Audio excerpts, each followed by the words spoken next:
मैं हांगकांग गया था एक बार घूमने के लिए, तो वहां हम एक इंडियन रेस्टोरेंट में खाना खाने के लिए गए। रेस्टोरेंट में था इंडियन रेस्टोरेंट, पर ज्यादातर वहां जो वो वेटर वगैरह काम कर रहे थे वो पाकिस्तानी थे। इंडियन पाकिस्तान की कल्चर वगैरह सेम सी होती है, तो हिंदी बोल रहे थे। खाना खाने के लिए भी ज्यादातर इंडियन वो टूरिस्ट ही आ रहे थे, या कोई पाकिस्तानी आ गए होंगे थोड़े बहुत। तो वहां एक चाइनीज कपल, वहां हांगकांग के वहां के जो लोकल है, वो कोई एक कपल आके बैठा, डोकरे डोकरी, एक उनके साथ में उनकी कोई बेटी, तो वो 3 लोग अलग बैठे खाना खा रहे।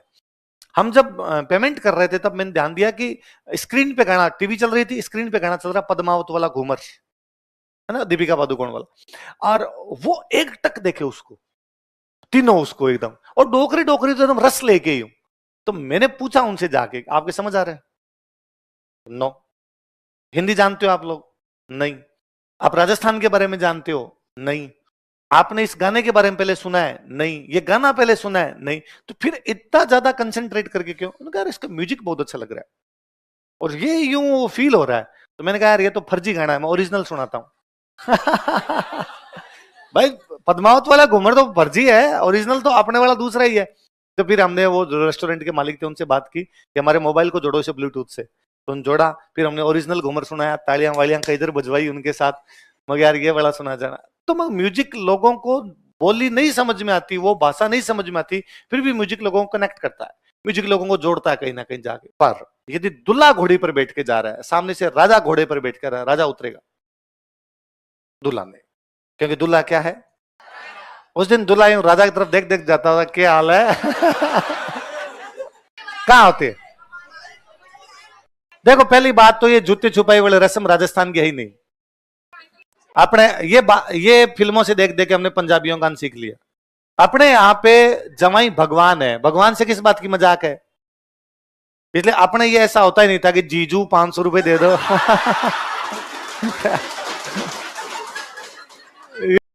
दूल्हे का थोड़ा ज्यादा ध्यान रखना पड़ता है। दूल्हा कोई बीमार से मार हो जाए तो बाद में बारात लेके किसकी जाएंगे, है ना? तो एक तो दूल्हा जब बांध बैठ जाता, बांध बैठना समझते हो?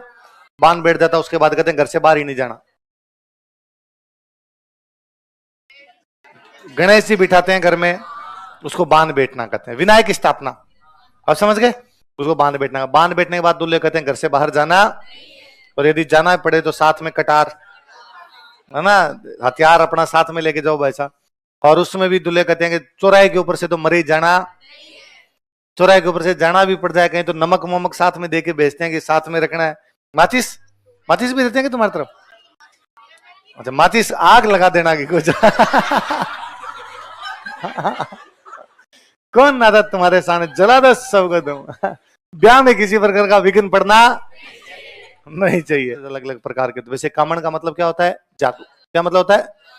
पहले तो दूल्हे का यहां तक ध्यान रखते थे कि बांध बैठने के बाद दूल्हे कहते कि अब तो किसी भी काम के हाथ नहीं लगाए, कोई काम नहीं करेगा। दूल्हा राजा है और राजा कोई भी काम के हाथ लगा था तो वैसे वैसे बैठा रहेगा। फिर हमने थोड़ी चीजें वैसी बनाई भी कि मान लो, जैसे काम कैसे, कि मान लो शादी के काम में क्या है कि शादी की मिठाइयां बनानी है, तो मिठाइयां बनानी है तो अपने मार्केट से कुछ खरीद के लाना पड़ेगा, चीनी खरीद के लाएंगे, गुड़ खरीद के लाएंगे। अब चीनी की बोरी उतारने के लिए 4 लोग चाहिए, 2 लोग एक साइड से पकड़ो। अब मान लो वहां पे 3 लोग खड़े हैं, चौथा दूल्हा खड़ा है, तो दूल्हा नहीं पकड़ेगा, वो 3 लोग उतारो। और हमने ऐसा बनाया कि यदि दूल्हा इस चीनी की बोरी के हाथ लगा देगा तो चीनी कम पड़ जाएगी। कि दूल्हा जिन चीजों के हाथ लगा देते तो चीजें क्या पड़ जाती है? कम। आटे की बोरी के हाथ लगा दिया तो रोटियां कम पड़ जाएगी, सब्जी वाली बोरी के हाथ लगा दिया तो सब्जी कम पड़ जाएगी, चीनी के हाथ लगा दिया तो मिठाई कम पड़ जाएगी। इसलिए दूल्हे कहा गया कि तू साइड में खड़ा रहे, तेरे को किसी भी चीज के हाथ लगाने की आवश्यकता, क्योंकि दूल्हा क्या है? राजा। दूल्हा क्या है? इसलिए कहा गया कि जब वो दूल्हा बन जाता है और जब वो बारात चलने लगती है तब मंदिर में जाता है, तब कहा जाता है कि जूते नहीं उतारने, मंदिर में भी जूतों समेत। आज आज भगवान से ऊपर है, दूल्हा जूते नहीं उतारता। या आजकल अब देखा देखी अब लोगों ने उतारने शुरू कर दिए, बाकी आज भी गांव में दादाजी की उम्र के लोग कहते तू काहे उतार रहा है, तू बीन है, तू किस बात के उतारे। इवन वो जब सासू तिलक विलेकन करती है तो उस पे पाटे पेन जब खड़े होते हैं नहीं उतारने होते, समेत, हाँ समेत लेके एकदम वैसे बैठने होते हैं। फेरों के अंदर कुछ ही नहीं उतारने होते, वैसे वैसे जूतियों समेत लेके बैठना होता है, वैसे भी चक्कर काटे जाए। तो लड़कों ध्यान रखना आपने। हो सकता है पंडित जी आपको कहे कि जूते उतार दो, आप कहना कि नहीं आज मैं क्या हूं है। अरे वो दूसरे दिन जब खाना वाना खाते हैं तब। कहाँ होती है? देखो पहली बात तो ये जूती छुपाई वाली रस्म राजस्थान की है ही नहीं। अपने ये फिल्मों से देख देख के हमने पंजाबियों का सीख लिया। अपने यहाँ पे जवाई भगवान है, भगवान से किस बात की मजाक है? इसलिए अपने ये ऐसा होता ही नहीं था कि जीजू 500 रुपए दे दो। ये वाला जो कंसेप्ट तुम लड़कियां लाई हो ना, जीजू कहते यूं पानी उतर जाता है आदमी, जीजू क्या होता है यार? तो अपने ये वाला कंसेप्ट ही नहीं था। अपने ये थोड़ा बहुत मजाक वाला था। तो अपने दूसरे दिन था कि दूल्हा फेरे वेरे हो गए रात को, तो सुबह दूसरे दिन दूल्हा जब खाना खाने के लिए आता तब अपने दोस्तों के साथ आता, दोस्तों को साथ लेके आया करता। वहां थोड़ी बहुत मजाकन किया करते थे, वो भी दूल्हे से नहीं, दूल्हे के दोस्तों से, और दोस्तों से या उसके रिश्तेदार जो भी होते उनसे, उसमें भी अपने बड़ा ध्यान रखते। अपने ज्यादातर शादियां वैसी होती थी कि मतलब जहां मेरी बुआ की शादी की हुई वहीं मेरी बहन की हो जाएगी उसी गांव के अंदर। तो ज्यादातर रिश्तेदार म्यूचुअल होते थे। वो आपके भी कुछ लगता है। अब मान लो मेरी बहन की शादी उस गांव में की जा रही है जहां मेरी बुआ की कर रखी है, तो मेरे बुआ वाले बेटे तो बारात में आ सकते हैं ना उधर से, वो तो उधर से अपना भाई हो गया उनका, तो उसके साथ कोई मजाक नहीं। वो आपकी बुआ का बेटा, उसके साथ किस बात की मजाक? टिपिकल ऐसा रिश्तेदार जो केवल उनका रिश्तेदार है, आपका कुछ भी लगता उसकी गिरा आती है बात। तो महिला वो जब खाना खा रहे होते हैं तब दूल्हा बैठा है, दूल्हे के साथ 5-7 लोग उसके दोस्त बैठे हैं, 5-7 अपने घर वाले कोई बैठे हैं, वो खाना वाना खा रहे हैं, महिलाएं साइड में बैठ के गीत गाती रहती है। तब महिलाएं गीत गाती है, तब उसमें से किसी एक बंदे को टारगेट करके गीत गाती है, और महिला इतनी तेज होती है कि उस आदमी का नाम भी पता लगा लेती है। मैं XYZ मतलब कोई उस बंदे का नाम मान लीजिए, मान लो उसका नाम राकेश है, उसका नाम अरविंद है, कुछ भी नाम हो उसका, तो महिलाएं उधर से पहले आवाज लगाती है, अरविंद जी। होता यह है कि जिस आदमी का नाम लिया जाए उसको बोलना नहीं है, या राकेश जी, तो उसको चुप रहना है, साइलेंट, अपने खाने पे ध्यान देना है। बंदा क्या वापस बोल देता है हाँ जी। फिर महिलाएं उधर से गाना निकालती है कि राकेश जी की माँ तो होटल लाली लगा हुए रहे। होटल लाली समझते हो? लिपस्टिक। मैं वो वर्ड जब भी सुनता हूं तो मुझे लगता है इसका मतलब लिपस्टिक पहले केवल लाल आती थी, होटा लाली, होट लाल करने हैं, इसका मतलब लिपस्टिक का कलर कैसा होता है? फिर जो कालीन, हरीन, पीलीन। मैं क्या यार, लिपस्टिक का था, अर्थ चेंज करके रख दिया, ये कोई तरीका थोड़ी होता है। तो वो फिर वो उधर से वो कुछ ना कुछ बोलती रहती है। वहां पर शेखावटी साइड में इस प्रकार की मजाक भी कर लेते हैं कि उनमें से जो कोई वो बंदे बैठे रहते हैं खाना खा रहे होते हैं, तो उनमें से कोई एक महिला जो उधर बैठी है, उनमें से कोई एक महिला आएगी हाथ में कुछ लगा के, मेहंदी है ना, कई बार तो कोई गोबर है, कुछ ना हल्दी, कुछ ना कोई उल्टा सीधा कोई लेके आएगी, जो बंदा बैठा उसके जब उसके मारती है, तो बंदे के तो बेचारे की होश फाख्ता हो जाता है। आपके भी सबके जीते बैठे होते हैं, जो दूल्हे के साथ में होते हैं। हाँ अच्छा, सबके? तुम खतरनाक लोग हो भाई। इधर ब्याह नहीं करना रहा, ध्यान रखना। वो तो बहुत साल पहले मैं, मेरे कोई सीनियर दोस्त थे, उनकी शादी में गया हुआ, तो वो जब दूसरे दिन जाने लगे तो मैं सबसे सेफ कैंडिडेट था कि लड़की पक्ष वाले थे, वो भी मेरी और उनकी गोत्र सेम हो रही थी, तो उनकी कोई मम्मी की गोत्र वैसा कुछ मिल रहा था यूं। तो मैं पहले दिन जब फेरों में दूल्हे के अलावा किसी को अंदर नहीं जाने देते, अभी तक रिवाज है, केवल दूल्हा आएगा फेरों में और किसी को आने नहीं दे, कोई दोस्त वोस्त कुछ नहीं, सब बाहर रहो घर के। पर एक आधे बंदे को किसी को एंट्री मिल जाती है कोई काम काज के लिए, तो मैं वैसा कैंडिडेट था जो लड़की पक्ष वालों का भी कुछ ना कुछ भाई लग रहा था, तो उनका भाई तुम अंदर आ जा सकते हो। तो दूसरे दिन जब खाना खाने के लिए जा रहे थे, तब बाकी सब दोस्त कर रहे थे यार तू सेफ आदमी है, तेरे वो थापा नहीं पड़ेगा आके, बाकी हमारे तो किसी के भी महिला आके मार देगी, ध्यान रखना यार, सब ध्यान रखना, किसकी तरफ आए तो बता देना, पहले से तैयार हो जाओ, और तो क्या कर सकते हो, कमर तो ढंग से कर लो। ठीक, मतलब वहां वो उनकी लोकेशन कुछ ऐसी, इधर महिलाएं बैठी, यहाँ खाने के लिए बिठाया, तो मेरे को उन्होंने कहा तू सेफ है, तेरे तो मारेंगे नहीं, तेरे कोई महिलाएं जानती है, तो तू इनकी तरफ पीठ करके बैठ जा बोले। तो भाई पीठ दिखेगी तो भी तेरे नहीं मारेगी, हम थोड़ी टेढ़े बैठते ताकि नजर रखेंगे कौन आ रही है, तो अपने एकदम सामने पीठ दे के बैठे, और मैं निश्चिंत होके बैठा कि मेरे तो कम से कम लगेगा। नई बीननी थी बेचारी, वो जानती नहीं थी, उसको एक जिम्मेदारी दी गई थी। अच्छा एक तो क्या होता है, जब आपको पता होता आप पढ़ेगी तो आप तैयार रहते हो, उठ के तो भागने से रहे, पड़ेगा वो तो पड़ेगा, पर कमर थोड़ी ढंग से कर लो, एकदम तैयार रहो। अब मैं एकदम ढीला ढाला और बेटा खाना खा रहा बेटा बेटा, एक आई बाहरे को नई बीननी, ये जोर से, और एकदम धोले कुर्ते पजामे पहने हुए, वो हल्दी मेहंदी कहीं लगा के ये जोर से मारा, मेरा मुंह आगे जागे हाथ में गिलास था वो जाके साइड में गिरा। तो मुझे बड़ा गुस्सा आया, उम्र भी ज्यादा नहीं थी। मुझे लगा यार मेरे क्यों मारा, तो मैं खड़ा हुआ, मैंने कहा ये क्या तरीका है, आप लोग मुझे जानते नहीं कर, मेरे कैसे मार दिया। तो उन महिला को लगा रहा गलत आदमी को मार दिया।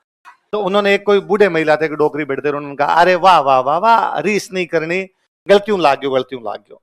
तो मैंने वापस कहा ये क्या गलती होती है, ऐसे थोड़ी होता है, कोई आपको पता नहीं था, अगर मुझे जानते नहीं, मैंने वापस वैसी बातें बोली। तो उन बड़ी महिला ने वापस कहा अरे बैठ जाओ, जकांग लागा बांगो ब्याह जल्दी हुआ है अपने हाथों हाथ बैठ के वैसा। पर फिर मुझे कई सालों बाद रियलाइज हुआ कि झूठ बोलती है वो महिला है ऐसा कुछ भी होता। तो वहां दूसरे दिन मजाक करते हैं ये जूता चुराई वाली। उल्टा अभी भी मैं गांव में देखता हूं कि जब लड़कियां जूता छुपाने वाली होती है, दादाजी की उम्र के, पापा की उम्र किसी आदमी को पता भी चलता है तो आके डांट के लड़कियों से वापस दिलवा देते हैं। ये क्या मजाक है, जूते दो वापस।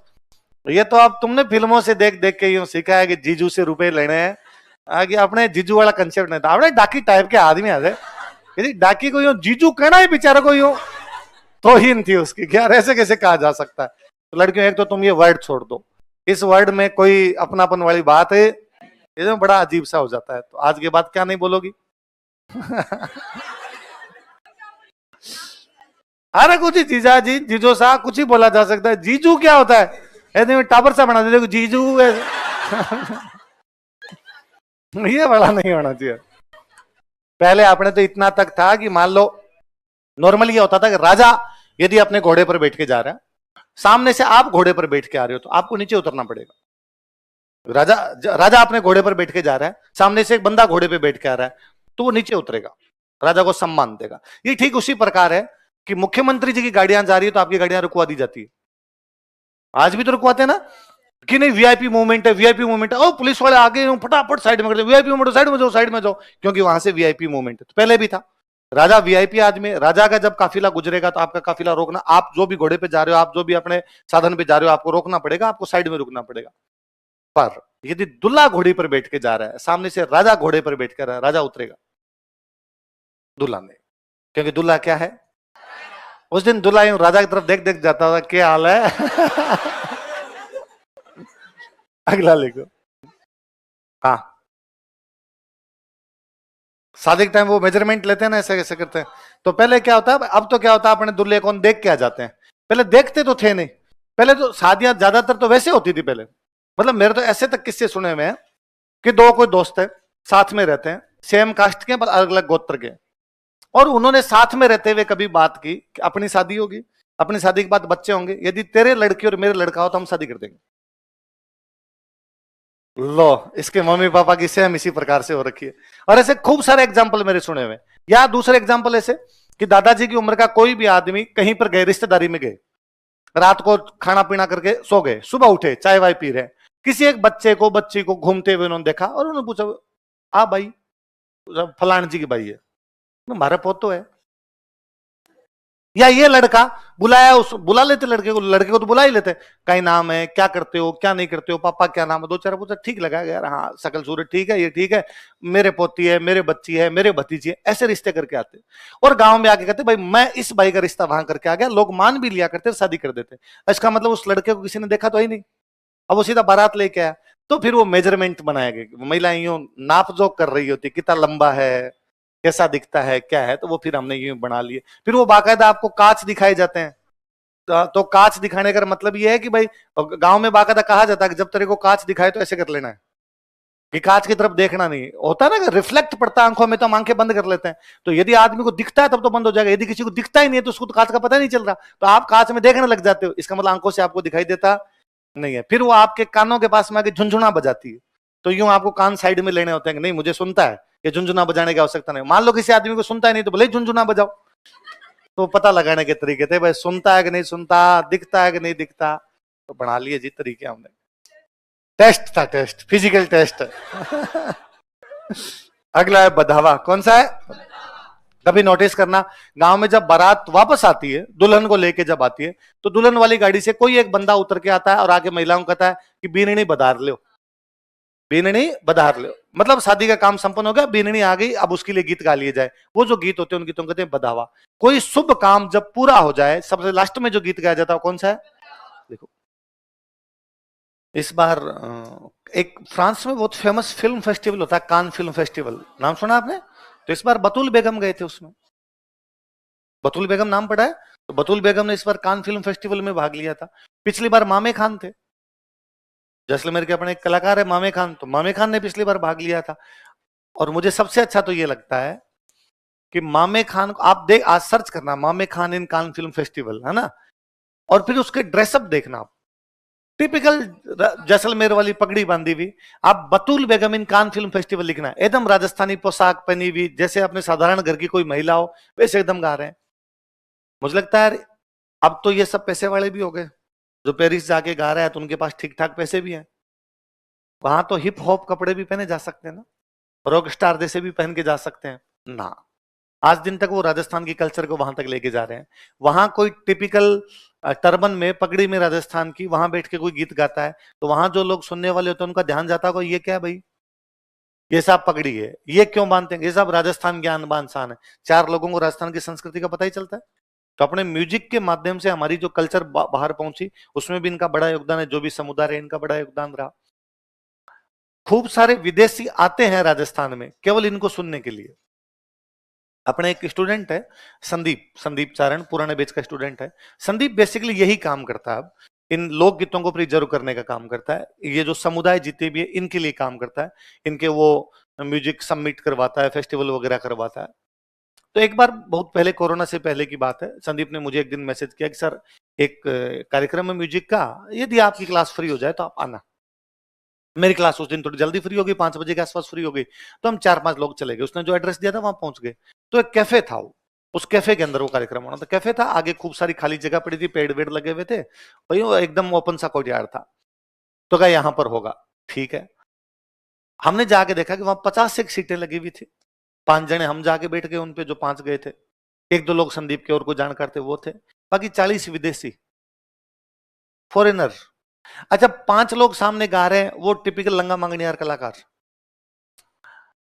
हम तो फिर भी थोड़े बहुत, जो 5 हम और 2-3 अलग बैठे थे, हम तो फिर भी 1-2 बार वो जब गीत गा रहे थे तो उन गीतों पे कोई ताली वाली बजा दी, वोटिंग कर दी होगी। बाकी विदेशी एकदम एक टक सुने, यार इनको बोल तो समझ आ ही नहीं रहे होंगे, म्यूजिक समझ में आ रहा होगा, फिर इस म्यूजिक का टेस्ट इनको लगता है कि यार बड़ा जोरदार है। मैंने पूछा संदीप से कि यार ये क्या माया है, इनको कहां से ले आया? तो उसने बताया मुझे, मैं फॉरेनर कहां से आ गए इतने सारे? बताया सर ये जो कैफे है ये एक फॉरेनर महिला चलाती है, उसने कोई जयपुर के किसी व्यक्ति से शादी कर ली, यहीं बस गई, वो चलाती है। अब वो विदेशियों को जानती भी है, तो उसने कई इस प्रकार की जो टूरिस्ट कंपनी उनके साथ टाई अप कर लिया। चूंकि फॉरेनर आते हैं तब उनको ये म्यूजिक सुनना होता है, तो ये महिला उस कंपनी को कहती है कि भाई तुम्हारे टूरिस्ट आएंगे, उनको ये म्यूजिक सुनना है, मैं सुनाती हूँ, मेरे कैफे के अंदर भेजो। तो इसके कैफे का भी एक प्रकार से प्रचार प्रसार है। पर इस महिला की अच्छी बात यह है कि ये जो कलाकारों को बुलाती है, तो उन कलाकारों को बुलाती है जिनको ज्यादा लोग जानते नहीं। ये तो क्या बहुत फेमस लोग हो गए, तो उनके पास तो कमाई के साधन खूब सारे हैं, पर सारे तो फेमस नहीं हुए। कुछ लोग हैं जो बहुत अच्छा गाते हैं लेकिन फेमस तो नहीं हुए, उनको ये बुलाती है। अब उनको ये कहां से बुलाए? तो फिर मेरे जैसे लोग हेल्प करते हैं, मेरे जैसे लोग बताते हैं कि भाई ये लोग थोड़े जो हैं, जो मार्जिनल है, अच्छा गाते हैं लेकिन यहां तक नहीं पहुंच पाए, उन लोगों को बुलाती है। इन लोगों को मिल जाता रोजगार, इस महिला के कैफे का हो जाता प्रचार प्रसार, विदेशी देख लेते हैं म्यूजिक, राजस्थान की संस्कृति बाहर गई। मुझे लगा यार कितना सही कंसेप्ट है इन्होंने इस प्रकार का बना रखा है। तो इसके माध्यम से हमारी जो संस्कृति है वो अंतरराष्ट्रीय स्तर पर जाती है। मैं हांगकांग गया था एक बार घूमने के लिए, तो वहां हम एक इंडियन रेस्टोरेंट में खाना खाने के लिए गए। रेस्टोरेंट में था इंडियन रेस्टोरेंट, पर ज्यादातर वहां जो वो वेटर वगैरह काम कर रहे थे वो पाकिस्तानी थे। इंडियन पाकिस्तान की कल्चर वगैरह सेम सी होती है, तो हिंदी बोल रहे थे। खाना खाने के लिए भी ज्यादातर इंडियन वो टूरिस्ट आ रहे थे, या कोई पाकिस्तानी आ गए होंगे थोड़े बहुत। तो वहां एक चाइनीज कपल, वहां हांगकांग के वहां के जो लोकल है, वो कोई एक कपल आके बैठा, डोकरे डोकरी, एक उनके साथ में उनकी कोई बेटी, तो वो 3 लोग अलग बैठे खाना खा रहे। हम जब पेमेंट कर रहे थे तब मैंने ध्यान दिया कि स्क्रीन पे गाना, टीवी चल रही थी, स्क्रीन पे गाना चल रहा पद्मावत वाला घूमर, है ना, दीपिका पादुकोण वाला, और वो एक टक देखे उसको, तीनों उसको एकदम, और डोकरी डोकरी तो एकदम रस लेके ही हूं। तो मैंने पूछा उनसे जाके, आपके समझ आ रहा है? नो। हिंदी जानते हो आप लोग? नहीं। आप राजस्थान के बारे में जानते हो? नहीं। आपने इस गाने के बारे में पहले सुना है? नहीं। ये गाना पहले सुना है? नहीं। तो फिर इतना ज्यादा कंसंट्रेट करके क्यों? उन्होंने कहा यार इसका म्यूजिक बहुत अच्छा लग रहा है और ये यूं फील हो रहा है। तो मैंने कहा यार ये तो फर्जी गाना है, मैं ओरिजिनल सुनाता हूं। भाई पद्मावत वाला घूमर तो फर्जी है, ओरिजिनल तो अपने वाला दूसरा ही है। तो फिर हमने वो जो रेस्टोरेंट के मालिक थे उनसे बात की कि हमारे मोबाइल को जोड़ो इसे ब्लूटूथ से, तो उन जोड़ा, फिर हमने ओरिजिनल घूमर सुनाया, तालियां वालियां कई इधर बजवाई उनके साथ, मगर यार ये बड़ा सुना जाना। तो मगर म्यूजिक लोगों को बोली नहीं समझ में आती, वो भाषा नहीं समझ में आती, फिर भी म्यूजिक लोगों को कनेक्ट करता है, म्यूजिक लोगों को जोड़ता है कहीं ना कहीं जाके। फिर हमारी जो जनजातियां हैं उनके जो गीत है उनसे जनजातीय कल्चर भी तो पता चलती है। लिखो।